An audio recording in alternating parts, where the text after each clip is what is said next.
Thanks for joining us at Right On Replicas, where we bring you the best scale model kit reviews on the planet. This review covers the Round 2 release of the USA-1 Chevy Monster truck under the AMT brand number AMT 632. It's a 1/25th scale unit and a skill level 2 for moderate builders, as it requires paint and glue. Now this is a re-release of the USA-1 Monster truck with new box art and graphics, and there's roughly 100 pieces molded in white, chrome, clear, and clear red, and big vinyl tires. Now this is a full frame traditional style truck, not the roll cage super trucks used in monster truck competitions nowadays. So the kit has a fully detailed motor that's easy to wire and add additional details to, and there is a full chassis with a monster style suspension and drivetrain. The interior is a typical tub and looks more like a stock interior than a race truck. The body is split, with the cab and the bed being separate units. And the tires are hollow, soft rubber, and they are typical of monster truck tires seen in most kits. Now, the decals look great, and the overall dimensions are 9 inches in length, 5 inches in width, and 5 3/4 inches high. Here are the decals for this kit. As you can see, they're very colorful and the registry is good. I strongly recommend using some decal setting solution to make it fit those contours, but as always, use the manufacturer's safety and use guidelines when using any of the products mentioned here in the review for your own protection. For most of the construction, I use Model Master liquid cement and sometimes a slow setting tube glue, but other adhesives are used too for strength like super glue and white glue for clear parts. Mostly the paints are Tamiya acrylic bottle paints that are shot through an airbrush, or rattle can paints that can be used for things like primers. Construction for this kit begins by gathering the parts for the engine. Assemble the block halves, the oil pan, and the heads, and paint the block red and the transmission steel.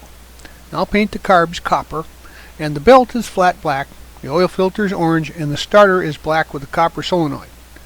The air filters are flat white. Assemble the intake, the blower, and the blower front. Add the carbs and the air filters to that. Then install that unit onto the motor. Add the valve covers to the heads.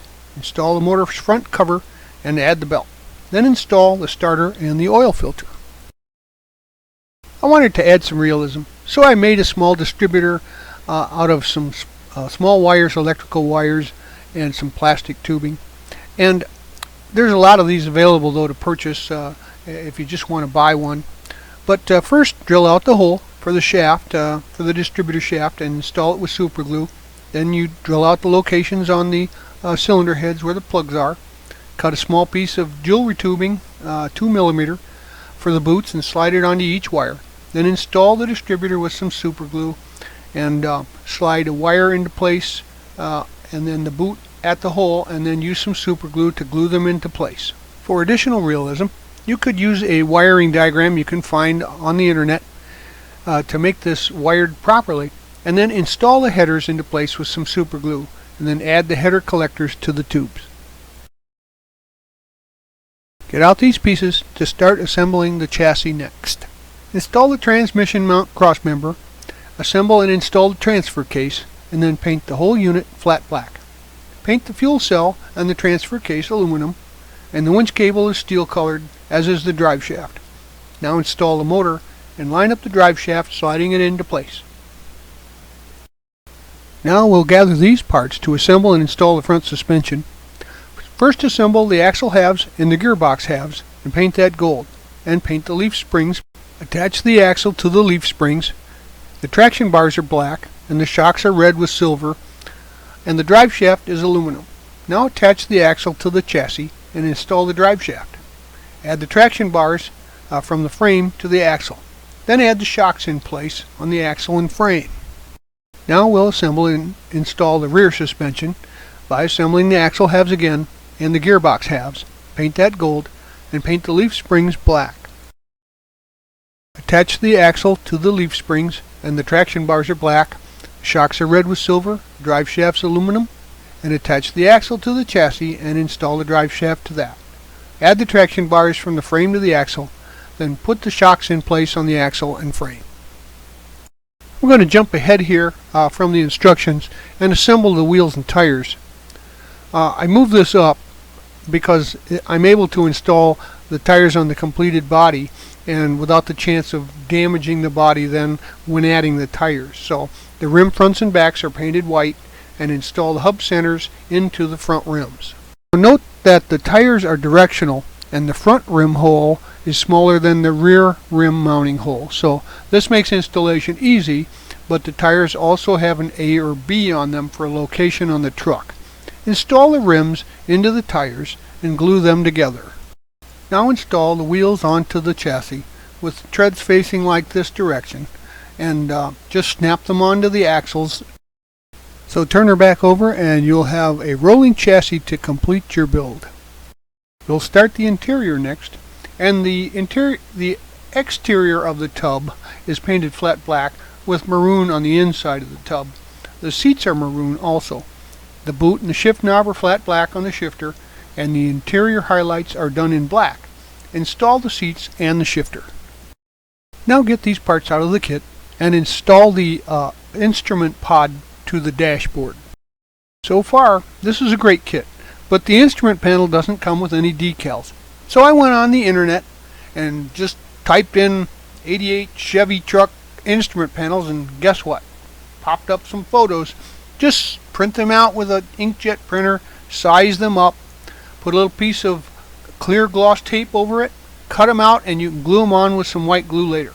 Now, the radio faces are pretty much done the same way, and then paint the dash and the wheel maroon color. And I use the white glue to attach the instruments and the radio, and then add the steering wheel into place. Now install the dash into the slots on the tub's interior. Now we can work on the body and check it over closely. There'll be some mold lines and maybe some blemishes that you might need to repair. Wet sand all of them with a fine grit sandpaper. Rinse and let the parts dry naturally. Once they've dried, paint them completely inside and out with a good quality primer. We'll want to smooth that out after the primer has dried, so once again use a fine grit sandpaper, 800 or higher, to give it a good overall sanding. Once dried, we're going to add a white pearl base coat inside and out. Once that has dried, we'll start adding the extensive decals to the exterior. Use plenty of warm water so that you can position them properly, and I strongly suggest you use a decal setting solution to make sure that they adhere to contours and stick to the body. Now get out the kit's window glass, and I always dip that in some Pledge floor care and then wick it off and let it dry, and then glue the window glass into the interior tub with some white glue or clear part cement. Now get out the engine bay items, and we will paint the battery black, paint the water bottles white with black caps, and the radiator is flat black. Assemble and paint the brake booster black and steel. And note that the radiator and both the water bottles are not used in the instruction, but can be added if you want. Add the brake booster to the firewall and install that. And the battery and the water bottles have location tabs on the fenders, and the radiator just slides into place. Now glue the contact points and add the tub into the body. Now start at the back end, slide the chassis into the body, and then attach it into place. Now pull out the bumpers and the step bumper there, and we'll finish the front end.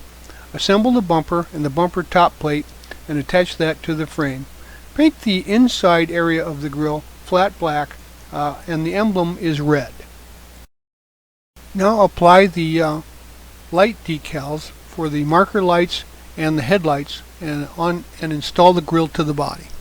Now we can move to the back end of the truck, so pull these parts out of the kit for installation. Use some white glue to install the taillights and then add the bumper to the body. Now with the engine and the inside the body, you can add the extra detailing to the wiring and harnesses and things if you want to finish this area off. The final step is to assemble and install the roll bar.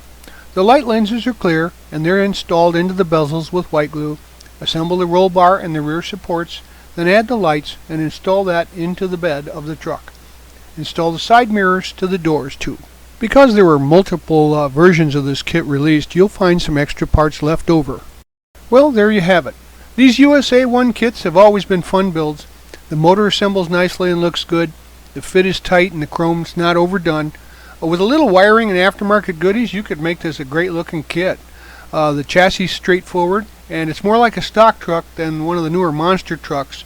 The interior is simple but typical of 80s designs, and in fact, it's a race truck, so it should be simplistic. The body fit was great. For the kid of this age, it really looked good. There were no warped parts. Even the mold lines are minimal. The bed hooks into place on the cab and aligns correctly. The decals for this version were excellent and fit perfectly. Overall, the fit and finish is good for a kit of this age, and I have to say it's probably one of the better monster truck kits on the market. We hope you liked this premium quality step-by-step review, and so that you don't miss any more, please subscribe to our YouTube channel. But you can find us on Facebook and also at our website, www.rightonreplicas.com. Thanks!